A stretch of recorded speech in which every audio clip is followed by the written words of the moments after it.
Ушул российский номер боюнча достор. Бүгүн мен ГАИга бардым.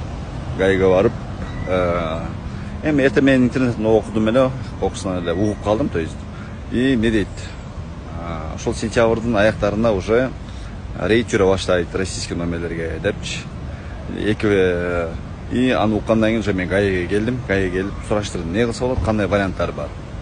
Десем, эки варианты бар десем деди. 2024 жылынын 31 декабрга чейин, если кире турган болсо, буну документ кылса болот экен. 10 регион болот экен. Россиянын номери дагычы. И экинчи варианты болсо, Россияга чыгып барып, учеттон чыгарып келиш керек экен. Ошо нормально болот экен. И ошон үчүн мен силерге айтарым, могу кимдин машинасынын номери российский боло турган болсо, учету. Эртерээк аракет кылыңыздар, достор.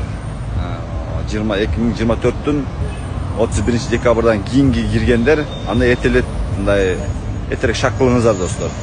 Просто көп нерсеге мондой нерселер болуп калбасын, көп акча түшүп калбаңыздар дегендей.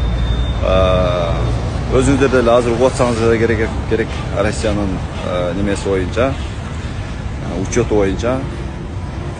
Проблема болот. Проблема буну чечсе деле болот, достор.